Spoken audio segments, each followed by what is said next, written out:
নমস্কার বন্ধুরা, আমি প্রীতি। জলছবি গল্পের আসরে আপনাদের সকলকে স্বাগত জানাই। আজ আপনারা শুনবেন শ্রদ্ধেয় লেখক প্রভাত কুমার মুখোপাধ্যায়ের লেখা গল্প সুশীলা না পিপুলা। তার আগে বলে রাখি, প্রত্যেক মঙ্গলবার এবং শনিবার ঠিক রাত 9টায় জলছবিতে আপনারা পেয়ে যাবেন নতুন নতুন গল্প। তাই নতুন নতুন গল্প শুনতে এখনও পর্যন্ত যারা সাবস্ক্রাইব করেননি তারা দয়া করে জলছবি চ্যানেলটিকে সাবস্ক্রাইব করে দেবেন। তাহলে চলুন শুরু করা যাক আজকের গল্প সুশীলা না পিপুলা। ভাগলপুরে আমার পিতা ওকালতি করিতেন। সেই স্থানেই আমার জন্ম হয়। আমার পিতার নাম অমরেন্দ্রনাথ চট্টোপাধ্যায়, আমার নাম সুরেন্দ্রনাথ। আমাদের বাড়ি হইতে অল্প ব্যবধানেই পিতার বন্ধু আর একজন উকিলের বাড়ি। তাহার নাম চন্দ্রনাথ বন্দ্যোপাধ্যায়। বাল্যকালে আমি তাহাদের বাড়িতে প্রায় প্রতিদিনই খেলা করিতে যাইতাম। চন্দ্রনাথ বাবুকে আমি কাকামশাই ও তাহার পত্নীকে কাকিমা বলিতাম। কাকিমার তখনও কোনো সন্তানাদি না হওয়ায় তিনি আমাকে খুবই যত্ন করিতেন। কোলে বসাইয়া আমাকে মিঠাই খাওয়াইতেন, মুখ ধোয়াইয়া চুল আঁচড়াইয়া দিয়া আমায় পাউডার মাখাইতেন। চলিয়া আসিবার সময় মুখে চুমো খাইয়া বলিতেন, আবার কাল এসো বাবা। মা আমায় মারিলে কাকিমার কাছে গিয়াই আমি নালিশ করিতাম। তাহার উপর আমার আবদার ও মান অভিমানের সীমা ছিল না। কিন্তু কাকিমার গৃহে আমার এই অত্যাধিক আদর অধিক দিন রহিল না। আমার বয়স যখন 7 বছর, তখন তিনি স্বয়ং জননী হইলেন। একটি আটটি নয়, একসঙ্গে দুইটি কন্যা তিনি প্রসব করিয়া বসিলেন। ইহাকেই বলে রামজি জব দেতা তব ছাপ্পর ফাড়কে দেতা। আমি তখন 7 বৎসরের বালক হইলেও ঘটনাটি বেশ স্মরণ আছে। তাহার অল্পদিন পূর্বেই আমি ইংরেজি স্কুলে ভর্তি হইয়াছিলাম। যাহা হোক, কাকিমার কন্যা দুইটি দিন দিন শুক্লপক্ষের শশীকলার মতোই বাড়িতে লাগিল। আমিও ক্লাসের পর ক্লাস উঠিতে লাগিলাম। আমি আর বড় একটা কাকিমার বাড়ি যাই না। একটু বড় হইলে তাহার মেয়ে দুইটি আমাদের বাড়ি খেলা করিতে আসিতে লাগিল। একটির নাম সুশীলা, অপরটির নাম পিপুলা বা প্রফুল্ল নলিনী। একে তো যমজ ভগিনী, কোনটিকে চেনাই শক্ত, তার উপর আবার তাদের মা দুষ্টামি করিয়া দুইটিকে একই রকমে সাজাইতেন। দুইটির চুল ঠিক একই রকমে বাঁধিয়া একই রঙের ডিজাইনের ফ্রক দুইটি পরাইতেন। জুতা মোজা পরিলে তাহাও ঠিক একই রকমের হইত। আমাদের বাড়িতে দুইটি প্রায় একসঙ্গেই আসিত। কখনো একটি একলা আসিলে বাড়ির সকলেই জিজ্ঞাসা করিত, সুশীলা না পিপুলা? যে আসিত সে নিজের নামটি বলিত। আমাদের বাড়ির পশ্চাতে একটু ফুল ফলের বাগান ছিল। আমি কখনো সুশীলাকে, কখনো পিপুলাকে, কখনো উভয়কে সেই বাগানে লইয়া যাইতাম। সকল ফলের মধ্যে পেয়ারাটাই ছিল তাদের অত্যন্ত লোভের বস্তু। পেয়ারা পাড়িয়া দিতাম, উভয়ে খাইত। কখনো স্বহস্তে পেয়ারা পাড়িবার আবদার লইত। পাকা পেয়ারা খুঁজিয়া তাহার নিম্নভাগে দাঁড়াইয়া একে একে উভয়কে আমি কাঁধে তুলিয়া বসাইতাম। তাহারা আনন্দ কলরবে পেয়ারা পাড়িত। তখন আমার পৈতা হইয়া গিয়াছে, বয়স 12 বৎসর। সুশীলা পিপুলা 5। একদিন আমার সাক্ষাতেই কাকিমা মাকে বলিলেন, সুশীলা কি পিপুলা, একটিকে ভাই তোমায় নিতে হবে। মা হাসিয়া বলিলেন, ফেস তো, ছিলে খুড়ি হবে শাশুড়ি। 12 বছর বয়সের সকল ছেলের এই কথোপকথনের অর্থ বুঝিতে পারিত কিনা জানি না, কিন্তু আমি জলের মতোই বুঝিয়াছিলাম। বাল্যকালে আমি বোধহয় একটু অকাল্পক্যই ছিলাম। পরদিন স্কুলে গিয়া ক্লাসের ব্লুজম ফ্রেন্ড হরিগোপালকে জলখাবার ঘরের নিকট একাকী পাইয়া চুপি চুপি বলিলাম, ওরে আমার যে বিয়ে। হরিগোপাল জিজ্ঞাসা করিল, কবে রে? বলিলাম, তা জানি নে ভাই, বোধ হয় বড় হলে পাস টাস করলে। হরিগোপাল তাচ্ছিল্যভাবে বলিল, সে তো ঢের দেরি। কোথায় সম্বন্ধ শুনি? কার সঙ্গে? চন্দ্রবাবুর মেয়ের সঙ্গে। সেই সুশীলা পিপুলা? হ্যাঁ। কোনটার সঙ্গে? তা এখনো জানি না ভাই, দুটোর মধ্যে একটার সঙ্গে। তা তোর কোনটাকে পছন্দ শুনি? তা কি জানি ভাই, দুটোই তো একরকম। হরিগোপাল আমার চেয়ে 2-3 বছরের বড়। সে তখন সিগারেট খাইতে ও নোভেল পড়িতে শিখিয়াছে। এইসব বিষয় আমার চেয়ে সে ঢের বেশি বিজ্ঞ। হরিগোপাল গম্ভীরভাবে বলিল, তোর মা বাপ যদি তোকে জিজ্ঞাসা করেন তুই সুশীলাকে বিয়ে করবি না পিপুলাকে বিয়ে করবি, তুই কি উত্তর দিবি শুনি? তাই তো ভাই, কি উত্তর দেব বলে দাও।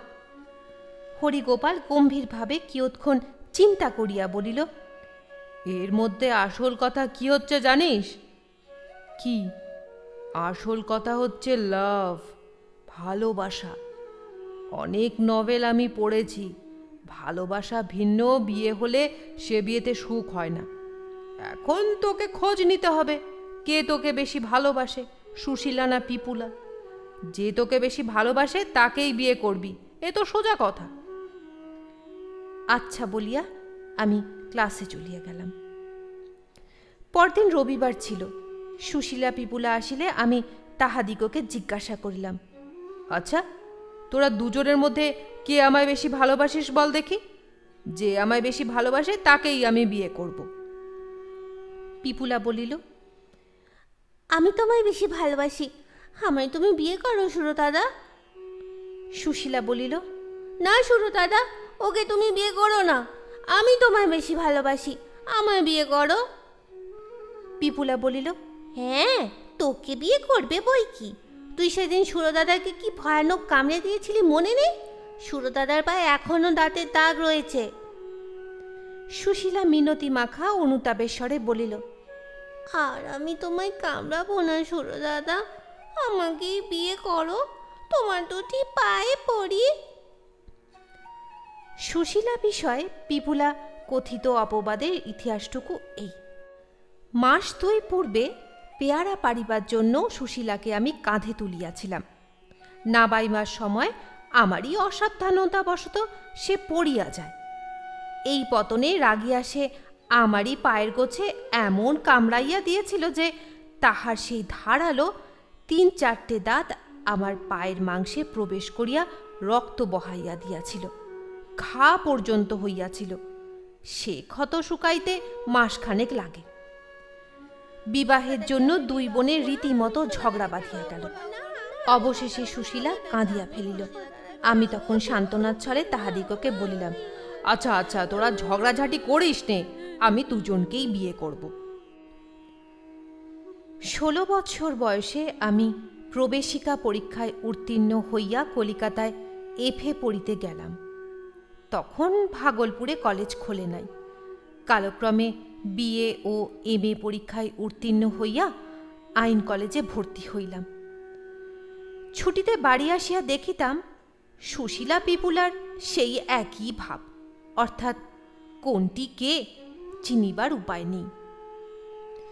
10-11 বছরের হইলে তাহারা আর ফ্রক পরিত না, শাড়ি পরিত। কিন্তু তখনও তাদের মা দুইটিকে একই পাড়ের শাড়ি ও জামা পরাইতেন। স্থানীয় বালিকা বিদ্যালয়ে তাহারা পড়ে। স্কুলের গাড়ি আসিলে হিন্দুস্থানি দাই নামিয়া দাঁড়ে দাঁড়াইয়া চিৎকার করে, মনে আছে ভাই? ভিতর হইতে বালিকারা উত্তর দেয়, সীতারাম, এবং বহি সেলেট লইয়া বাহির হইয়া আসে। ইহাই ছিল সেই বালিকা বিদ্যালয়ের প্রচলিত সংকেত। একই বৎসর প্রথম প্রথম সুশীলা পিপুলা আমার সহিত পূর্বের মতো মিশিত বটে, কিন্তু যতই তাহারা বড় হইতে লাগিল ততই মেলামেশা কমিয়া আসিতে লাগিল। প্রথম প্রথম আমি কলিকাতা হইতে বাড়ি আসিবার সময় তাহাদের জন্য কিছু কিছু খেলনা, ছবির বই প্রভৃতি উপহার আনিতাম। শেষ 2 বছর আর কিছু আনি নাই। এখন তাহাদের পিতামাতা তাহাদিগকে বড় একটা বাড়ির বাহির হইতে দিতেন না। কদাচিৎ আমাদের বাড়ি আসিলে তাহারা মায়ের কাছে গিয়া বসিত। কদাচিৎ তাহাদের বাড়িতে গেলে কাকিমার সঙ্গে বসিয়া খানিক গল্প করিয়া চলিয়া আসিতাম। পূজার ছুটি ফুরাইতে আর 2 দিন মাত্র বিলম্ব আছে। দ্বিপ্রহরে আহারের পর আমি একখানা উপন্যাস পড়িতে পড়িতে ঘুমাইয়া পড়িলাম। অপরাহ্নে ঘুম ভাঙিলে মা আসিয়া আমার কক্ষে বসিলেন। 2-4 কথার পরেই আসল কথাটি পাড়িলেন।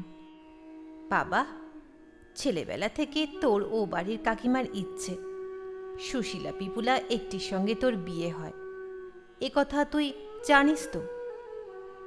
অনেক সময় ঘরে কথা আমরা বলা বলি করেছি।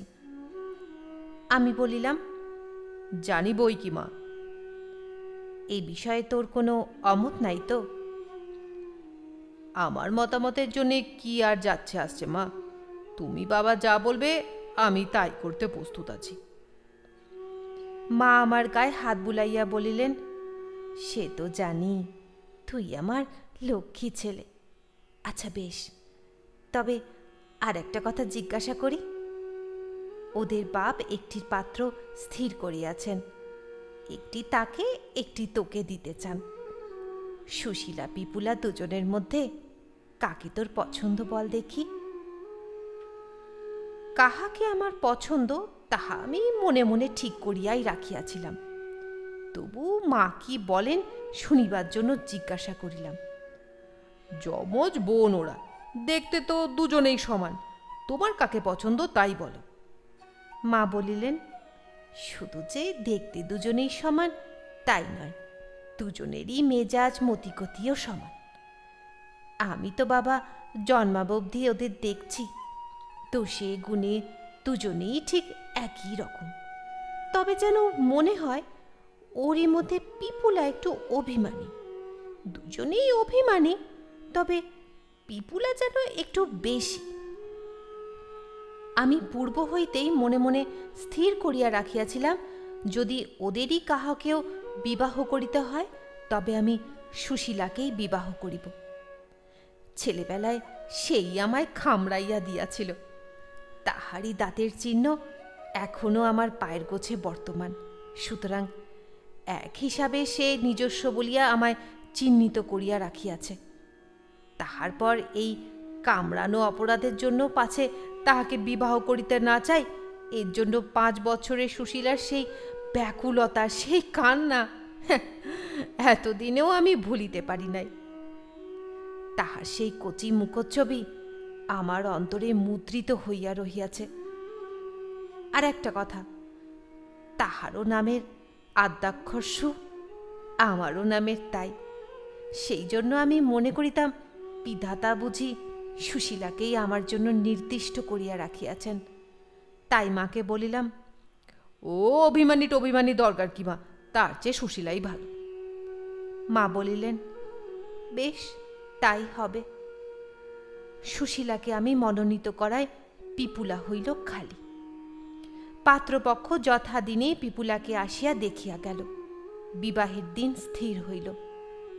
কাকিমা উভয় কন্যার বিবাহ একই দিনে দিবার অভিপ্রায় প্রকাশ করিয়াছিলেন।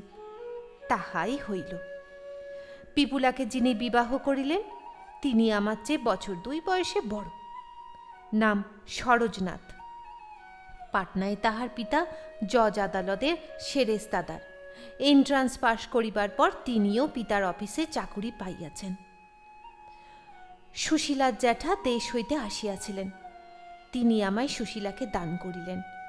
কাকা মহাশয় সরোজকে পিপুলাকে দান করিলেন।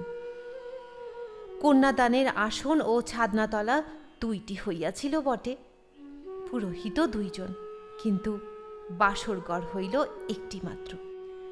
এক বাসরে 2 বর পাইয়া নিমন্ত্রিতা তরুণীগণ সেদিন আমোদের চূড়ান্ত করিয়াছিলেন।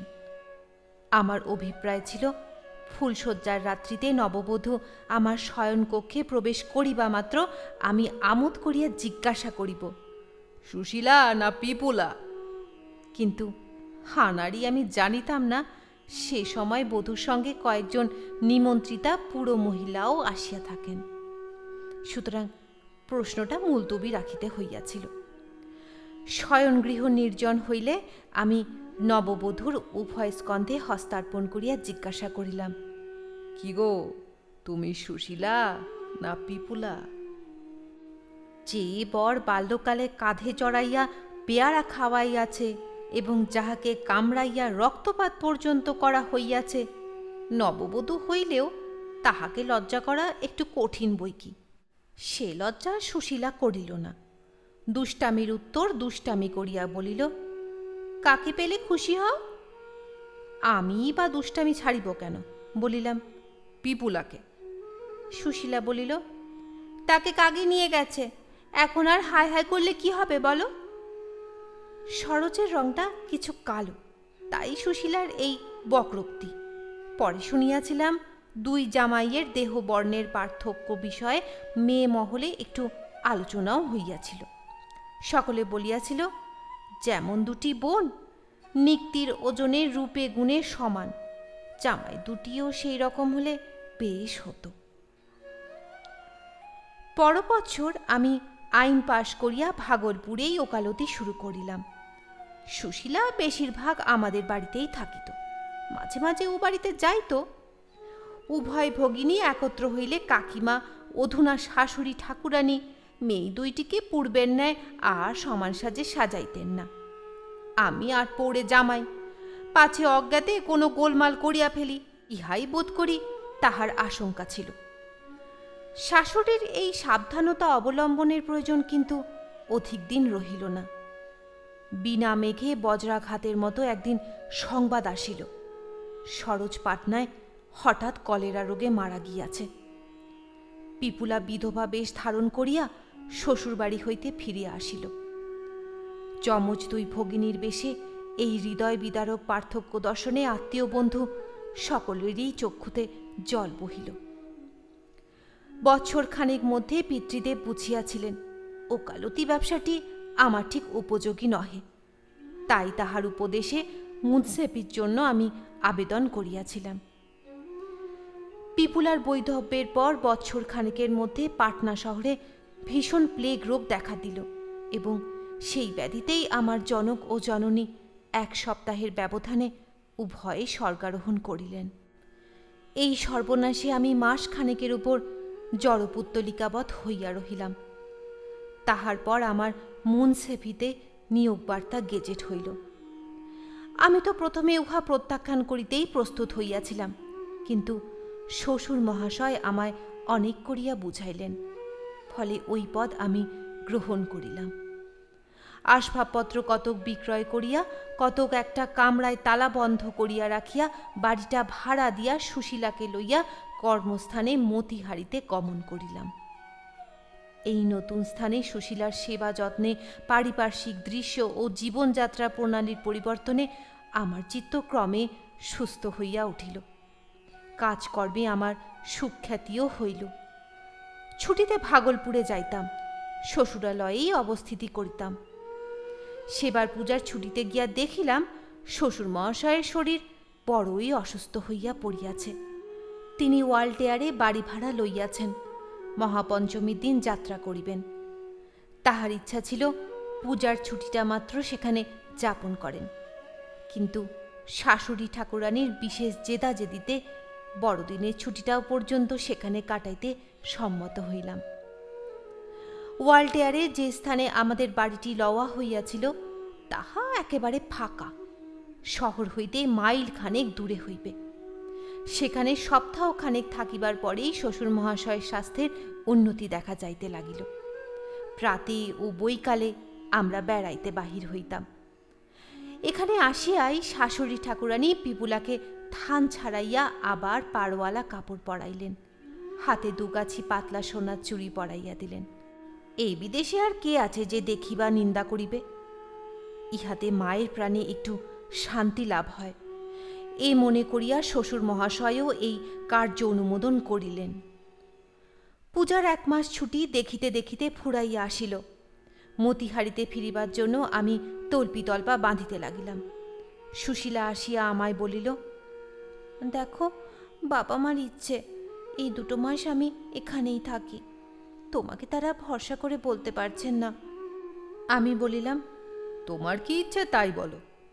সুশীলা বলিল, আর কিছু নয়, সেখানে একলা তোমার কষ্ট হবে, নইলে 2 মাস না হয় আমি থেকেই যেতাম। বুঝিলাম সুশীলার মনোগত অভিলাষ 2 মাস এখানেই পিতামাতার নিকট অবস্থান করে। হাসিয়া বলিলাম, না, আমার তেমন বিশেষ কোনো কষ্ট হবে না। তুমি 2 মাস এখানে থাকো, ওদের সঙ্গেই ফিরো। আমি একটা রবিবারে ভাগলপুরে এসে তোমায় নিয়ে যাব এখন। সুশীলা বলিল, তবে বাবা মাকে বলি গে, আমায় রেখে যেতে তোমার মত আছে। বলিলাম, তা বলো গে। যথাসময় কর্মস্থানে ফিরিয়া গেলাম। মতিহারি জেলায় অনেকগুলি অরণ্য আছে। অরণ্যের সংখ্যা একটি বৃদ্ধি হইল। আমার প্রেয়সীহীন গৃহ আর গৃহ বলিয়া মনে হইল না, অরণ্য বলিয়া মনে হইতে লাগিল। অতি কষ্টে 2 মাস গৃহারণ্যে কাটাইলাম। 5-7 দিন অন্তর সুশীলার একখানি পত্র পাইতাম, তাহাতেই অরণ্যবাসের ক্লেশ কতকটা লাঘব হইত। কবে বড়দিন আসিবে, কবে আবার তাহাকে ফিরিয়া পাইব, কবে মঝু গেহ কেহ বলি মানব, এই চিন্তাতেই দিন যাপন করিতাম। পৌষের প্রারম্ভে হঠাৎ শ্বশুর মহাশয়ের একখানি সংক্ষিপ্ত পত্র পাইলাম। বাবাজি, বড়ই দুঃখের বিষয়। গত শুক্রবার সন্ধ্যার পর 3 দিনের জ্বরে হঠাৎ হার্ট ফেল হইয়া পিপুলা মারা গিয়াছে। এই শোকে আমরা পাগলের মতো হইয়াছি। কিছুদিন আমরা কাশীধামে গিয়া বাস করিব স্থির করিয়াছি। আগামী রবিবার সন্ধ্যা 8টার সময় এক্সপ্রেস গাড়িতে আমরা মোকামা পাস করিব। তুমি যদি কিছুদিনের ছুটি লইয়া আমাদের সঙ্গ লইতে পারো তবে বড়ই ভালো হয় বাবা। এই শোকের সময় তোমায় কাছে পাইলে আমাদের অনেক সান্ত্বনা। বিশেষ চেষ্টা করিও। এই বিষয়ে অধিকার কি লিখিব। পত্রখানা পড়িয়া স্তম্ভিত হইয়া বসিয়া রহিলাম। মনের মধ্যে নানা চিন্তার উদয় হইতে লাগিল। বাল্যকালে যমজ ভগিনীর 2 জনের মধ্যে একজনের জ্বর হইলে অপরটিরও গা গরম হইত। উহারা বড় হইলে সেরূপ আর দেখা যায় নাই বটে, কিন্তু ইহা যে মৃত্যু। যদি আমার সুশীলার কিছু হয় তবে আমি কেমন করিয়া বাঁচিব? বড়দিনের ছুটি হইতে তখনও 15 দিন বিলম্ব আছে। কাছারি গিয়া জজ সাহেবকে অনেক অনুনয় বিনয় করিয়া সোমবার হইতে বড়দিনের বন্ধের দিন পর্যন্ত ছুটি মঞ্জুর করাইয়া লইলাম। শ্বশুর মহাশয়কে সেই মর্মে তারও করিয়া দিলাম। যথাদিনে আমি মোকামা স্টেশনে শ্বশুর মহাশয়ের সহিত সাক্ষাৎ করিলাম। তিনি 2nd ক্লাসের একটি কামরা রিজার্ভ করিয়া যাইতেছিলেন। আমি সেই কামরায় উঠিলাম। শাশুড়ি আমাকে দেখিয়া চোখে আঁচল দিয়া কাঁদিতে লাগিলেন। সুশীলাও ঘোমটার ভিতর ফোঁপাইতেছে, বুঝিতে পারিলাম। বড় ইচ্ছা হইল তাহার হাতটি ধরিয়া তাহাকে সান্ত্বনার কথা বলি, তাহার চোখ মুছাইয়া দিই, কিন্তু শ্বশুর শাশুড়ির সম্মুখে তাহা করিবার উপায় নাই। শ্বশুর মহাশয় চক্ষু মুছিতে মুছিতে পিপুলার পীড়া ও চিকিৎসার কথা আনুপূর্বিক বর্ণনা করিলেন। দানাপুর স্টেশনে ট্রেন পৌঁছিলে লুচি প্রভৃতি খাবার কেনা হইল। শ্বশুর মহাশয় বলিলেন, সুশীলা, দেখো তো মা, ওই ব্যাগের মধ্যে পানের কৌটায় সাজা পান আর আছে কিনা। না থাকে তো কিনতে হবে। সুশীলা উঠিয়া ব্যাগ হইতে পানের কৌটা বাহির করিয়া তাহা খুলিয়া পিতাকে দেখাইল। কৌটাটি শূন্য, পানের খিলিও কেনা হইল। শাশুড়ি 2টি শাল পাতায় আমাদের 2 জনকে খাবার দেয়া বলিলেন, সুশীলা, সরাই থেকে ওদের 2 গ্লাস জল করিয়ে দাও তো মা। সুশীলা উঠিয়া গ্লাসে জল করাইয়া দিল। আমরা আহার শেষ করিলাম। হাত ধুইয়া পান খাইয়া বাহিরের দিকে চাহিয়া বসিয়া রহিলাম। শ্বশুর শাশুড়ি 2 জনেই মাঝে মাঝে দীর্ঘ নিঃশ্বাস ফেলিতেছিলেন। সুশীলা এখন আর কাঁদিতেছে না। একবার যদি চোখাচোখি হয় সেই আশায় আমি সুশীলার পানে মাঝে মাঝে চাহিতে লাগিলাম, কিন্তু সে আড়ষ্ট হইয়া বসিয়া আছে। তখন হঠাৎ মনে পড়িল, আমি রহিয়াছি বলিয়া সুশীলা বা শাশুড়ি কেহই খাইতে পারিতেছেন না। আড়া স্টেশনে গাড়ি থামিলে আমি শ্বশুর মহাশয়কে বলিলাম, আমি তবে এখন ও কামরাটায় গিয়ে শুই গে। আমার বিছানার বান্ডিলটি বগলে করিয়া আমি নামিয়া গেলাম। পরদিন কাশীধামে পৌঁছিয়া আমরা এক যাত্রাওয়ালার বাড়িতে উঠিলাম। 2খানি ঘর ভাড়া লওয়া হইল। এখানে 2-1 দিন থাকিয়া একটি বাড়ি খুঁজিয়া লইবার পরামর্শ ছিল। বাসায় জিনিসপত্র রাখিয়া ধুলা পায় গঙ্গা স্নান এবং বিশ্বনাথ ও অন্নপূর্ণা দর্শনে বাহির হওয়া গেল। ফিরিয়া আসিয়া পাকাদি সমাপন হইতে অপরাহ্নকাল উপস্থিত হইল। আহারান্তে বিশ্রাম। শ্বশুর মহাশয় ও আমি একটি শয়নকক্ষে শয়ন করিলাম। সুশীলাকে লইয়া শাশুড়ি অপর কক্ষে রহিলেন। নিদ্রাভঙ্গে সন্ধ্যার সময় উঠিয়া হাত মুখ ধুইয়া আমরা 3 জনে বিশ্বনাথের আরতি দর্শনে বাহির হইলাম। ফিরিয়া আর পাকাদির উদ্যোগ হইল না। বাজার হইতে লুচি, আলুর দম, রাবড়ি প্রভৃতি আনাইয়া তাহার দ্বারা জলযোগ সম্পন্ন হইল। আহারান্তে ধূম সেবন করিতে করিতে শ্বশুর মহাশয় আমার সহিত গল্প করিতে লাগিলেন। আমি মাঝে মাঝে ঘড়ি দেখিতেছি। এতক্ষণে বুঝি সুশীলা ও শাশুড়ির খাওয়া হইল। এইবার বোধহয় শ্বশুর মহাশয় উঠিয়া ও ঘরে যাইবেন এবং সুশীলাকে এ ঘরে পাঠাইয়া দিবেন। সুশীলার সঙ্গে দেখা করিবার, তাহার সঙ্গে কথা কইবার জন্য আমি বড় ব্যাকুল হইয়া পড়িয়াছিলাম। 1 রাত 1 দিন এত কাছাকাছি দুজনে রহিয়াছি, অথচ দেখা সাক্ষাৎ নাই। একবার মাত্র আজ দশার সমেত ঘাটে গমনের সময় আমি সুশীলার মুখখানি দেখিতে পাইয়াছিলাম। দুজনের চোখাচোখি হইয়াছিল। কান্নায় ফোলা সে চোখ দুটি আমার চক্ষুর সহিত মিলিত হইবা মাত্র সুশীলা চোখ নামাইয়া লইয়াছিল। সুশীলাকে বুকে জড়াইয়া ধরিয়া তাহাকে আদর করিবার জন্য আমার প্রাণটা বড়ই ব্যাকুল হইয়াছিল। রাত্রি প্রায় যখন 10টা, শাশুড়ি ঠাকুরানী আমাদের কক্ষে আসিলেন। পান আনিয়াছিলেন। তাহা রাখিয়া বলিলেন, তোমরা তাহলে শো এখন দোর বন্ধ করে। শ্বশুর মহাশয় বলিলেন, হ্যাঁ, তোমরাও শোগে, রাত হলো। শাশুড়ি বলিলেন, বাড়ির কি হলো? শ্বশুর উত্তর দিলেন, যাত্রাওয়ালা বললে তার সন্ধানে 2-3খানি বাড়ি খালি আছে, কাল সকালে সেগুলো দেখাবে, তারপর যেটা পছন্দ হয়। আচ্ছা বলিয়া শাশুড়ি প্রস্থান করিলেন। শ্বশুর মহাশয় উঠিয়া দ্বারে খিল লাগাইয়া দিলেন। আমি পিছু ফিরিয়া চুপ করিয়া শুইয়া রহিলাম। মনে মনে বড়ই চটিয়া গিয়াছিলাম। অল্পক্ষণ পরেই শ্বশুর মহাশয়ের নাসিকা ধ্বনি আরম্ভ হইল। আমার কিন্তু অনেকক্ষণ অবধি নিদ্রা হইল না। অবশেষে এই বলিয়া মনকে সান্ত্বনা দিলাম, ধুত্তর, কাশির কাঁথায় আগুন, এখানে কি সবই উল্টো? বিশ্বনাথের মন্দির আলাদা, অন্নপূর্ণার মন্দির আলাদা। আমারই বা দুঃখ করলে চলবে কেন? অনেক রাত্রে ঘুমাইয়া পড়িলাম। পরদিন প্রাতে উঠিয়া মুখ হাত ধুইয়া যাত্রাওয়ালার সঙ্গে আমরা বাড়ি দেখিতে গেলাম। নদিয়া ছত্রে একটি বাড়ি আমাদের বেশ পছন্দ হইল। তখনই সর্বাপেক্ষা ভালো ঘরটি আমার শয়নের জন্য নির্দিষ্ট হইল। যাত্রাওয়ালা একজন চাকর ও একজন ঝি ঠিক করিয়া দিবার ভার লইল। সেখান হইতে ফিরিয়া গঙ্গা স্নানান্তে দেব দর্শনাদি সারিয়া যাত্রাওয়ালার বাসায় আসিয়া আহারাদি করিলাম। বিশ্রামান্তে বিকালে নূতন বাসায় উঠিয়া যাওয়া গেল। বহুকাল বিচ্ছেদের পর আজ আমার সুশীলাকে পাইব জানিয়া মনে মনে বাবা বিশ্বনাথকে প্রণাম করিলাম। আমার এই প্রণামটি লইয়া বাবা বিশ্বনাথ বোধহয় হাসিয়াছিলেন। আরতি দেখিয়া আসিয়া নৈশভোজন সমাপনান্তে যখন শয়নকক্ষে প্রবেশ করিলাম, রাত্রি তখন 10টা বাজিয়া গিয়াছে।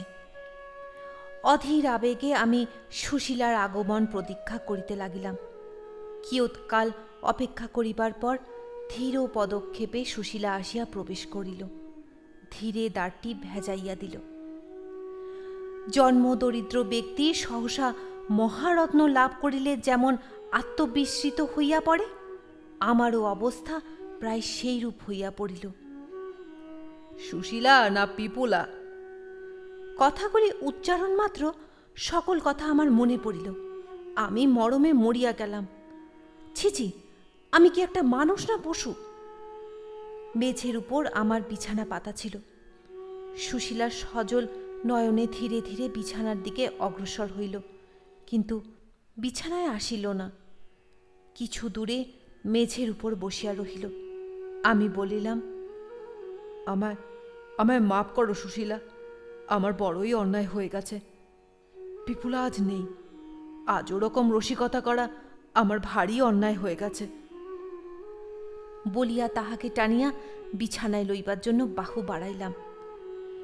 সুশীলা হঠাৎ দূরে সরিয়া বলিল, আমায় ছুঁয়ো না। তাহার এই ভাব দেখিয়া আমি বড়ই বিস্মিত হইলাম। জিজ্ঞাসা করিলাম, কেন? আমি তোমায় ছোব না কেন সুশীলা? উত্তরে, আমার পানে বেশ করে চেয়ে দেখো দেখি, আমি কি তোমার সুশীলা? তাহার মূর্তির গাম্ভীর্য দেখিয়া ভয়ে আমার কণ্ঠ শুষ্ক হইয়া উঠিল। বলিলাম, নিশ্চয় তুমি আমার সুশীলা। উত্তর পাইলাম, না, আমি তোমার সুশীলা নই। তোমার সুশীলাকে ওয়ালটেয়ারের চিতার আগুনে পুড়িয়ে এসেছি। আমি হতভাগিনী পিপুলা। এই বলিয়া সে চোখে অঞ্চল দিল। বিশ্ব ব্রহ্মাণ্ড কক্ষচ্যুত হইয়া যেন আমার চারিদিকে ঘুরতে লাগিল। আমি নারায়ণ স্মরণ করিয়া চক্ষু মুদিলাম। আমার দেহ কাঁপিতে লাগিল। আর বসিয়া থাকিতে পারিলাম না, শয্যায় এলাইয়া পড়িলাম। প্রায় 5 মিনিট কাল এইরূপ বিহ্বল হইয়াছিলাম। তাহার পর আবার চক্ষু খুলিলাম। এক দৃষ্টে সুশীলা বা পিপুলা যেই হোক, তাহার মুখপানে চাহিয়া রহিলাম। সুশীলাই তো, কে বলিল পিপুলা? অন্য দুইজনের পার্থক্য বুঝিতে না পারুক, যাহার সঙ্গে আমি 6 বছর ঘর করিয়াছি, তাহার সম্বন্ধে আমারও কি ভ্রম হওয়া সম্ভব? বলিলাম, তোমার একই নিষ্ঠুর পরিহাস সুশীলা। পরিহাস নয়, সত্যি সুশীলাকে জমে নিয়ে গেছে। তবে তবে যে বাবা আমাকে লিখেছিলেন পিপুলা মারা গেছে? বাবার তখন মাথা ঠিক ছিল না, তাই ওরকম লিখেছিলেন। কি বলো তুমি? যা সত্য ঘটনা তাই আমি তোমায় বলছি।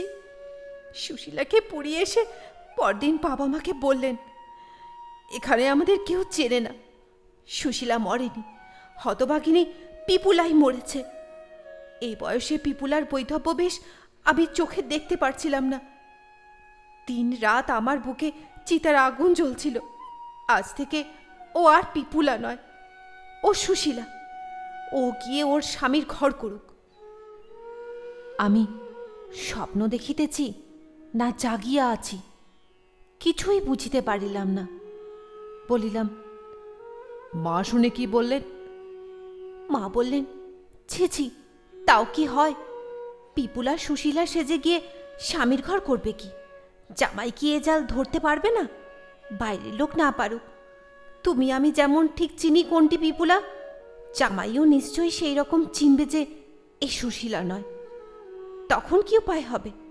আর যদি ধরো জামাই চিনতে নাও পারে, হিঁদুর মেয়ের পরলোক বলেও তো একটা জিনিস আছে।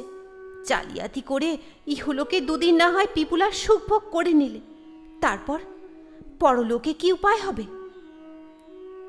বলিয়া পিপুলা চুপ করিল। আমি কিয়ৎক্ষণ নীরবে থাকিয়া ব্যাপারটা তলাইয়া বুঝিতে চেষ্টা করিলাম। কিয়ৎক্ষণ পরে বলিলাম, তারপর? তারপর বাবা বললেন, আমি তোমাদের ওসব পরলোক মানি নে। মা বললেন, তা না মানতে পারো, কিন্তু মানুষে মানুষে সত্য ব্যবহার আর জাল জুয়াচুরির পথে কোনটা ধর্ম কোনটা অধর্ম তা তো মানো। বাবা বললেন, তা মানি বটে। শেষকালে বাবাতে মায়েতে পরামর্শ হলো, স্ত্রী বিয়োগ হলে অনেকেই তো ছোট শালীকে বিয়ে করে।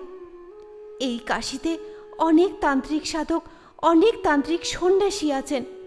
তাদের মধ্যে একরকম বিবাহ প্রচলিত আছে, তার নাম শৈব বিবাহ। তোমার মত করে এখানে তোমাদের আমাদের শৈব বিবাহ দেওয়ার জন্যেই বাবার কাশি আসা। তোমার এই বিষয়ে মত কি তাই জানবার জন্যে বাবা মা আমায় আজ পাঠিয়ে দিয়েছেন। আমি কোনো উত্তর দিতে পারিলাম না। চোখ বুজিয়া চুপ করিয়া পড়িয়া রহিলাম। কে, কাহার সঙ্গে কথা কইতেছি? সুশীলা এ নয়? কে বলিল? সুশীলা আর বিপুলা কোনটি কে, তফাতি বা কি? এ তো ঠিক আমার সেই সুশীলার মতোই কথাবার্তা কহিতেছে। আমি বিপুলা এ কথা না বলিলে আমি তো ইহাকে সুশীলা বলিয়াই গ্রহণ করিতাম। চোখ খুলিলাম। বিপুলা সেইভাবেই বসিয়া আছে। তাহার মুখখানি বড় বিষণ্ণ। আমি তাহাকে গ্রহণ করিব না প্রত্যাখ্যান করিব, এই সংশয়ই কি? বলিলাম, আচ্ছা, তোমার মত কি বলো? বিপুলা বলিল, আমি জানি না। বলিয়া সে অন্যদিকে মুখ ফিরাইয়া ঝরঝর করিয়া কাঁদিতে লাগিল। অল্পক্ষণ পরেই সে উঠিয়া প্রস্থান করিল। সপ্তাহ পরে অতি গোপনে তান্ত্রিক অনুষ্ঠানে আমাদের শৈব বিবাহ হইল। পুরোহিত হইলেন নদিয়া ছত্র নিবাসী প্রসিদ্ধ তান্ত্রিক সাধক শ্রীযুক্ত শশীভূষণ মুখোপাধ্যায় মহাশয়। প্রথম মিলন রাত্রিতে বিপুলা বলিল, মনে আছে তোমার? ছেলেবেলায় আমরা দুবোনেই তোমায় বিয়ে করবার জন্যে কেঁদেছিলাম। তুমি কি বলেছিলে মনে আছে? আমি বলিলাম, মনে আছে। বলেছিলাম, কাঁদিস নে, আমি তোদের দুজনকেই বিয়ে করব। বিপুলা বলিল, তাই করলে, তবে ছাড়লে। বিপুলার নাম পৃথিবী হইতে লুপ্ত হইল। যাহাকে বিবাহ করিলাম জনসমাজে সেই সুশীলা বলিয়া পরিচিত হইল। আমাদের একটি কন্যা জন্মিয়াছে।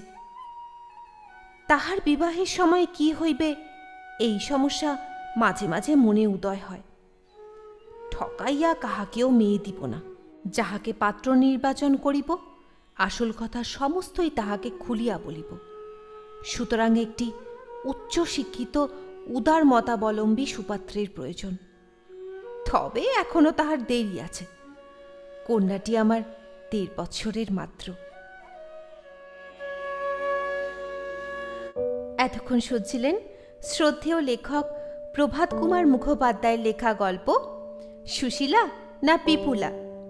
আশা করি গল্পটি সকলের খুব ভালো লেগেছে। আবার আরেকবার মনে করিয়ে দিই, প্রত্যেক মঙ্গলবার এবং শনিবার ঠিক রাত ৯টায় জলছবিতে আপনারা নতুন নতুন গল্প শুনতে পাবেন। তাই যারা এখনো পর্যন্ত সাবস্ক্রাইব করেননি তারা অবশ্যই সাবস্ক্রাইব করে রাখবেন এবং হ্যাঁ, বেল আইকনটি কিন্তু প্রেস করে রাখবেন। আজকের মতো আসি তাহলে, ধন্যবাদ।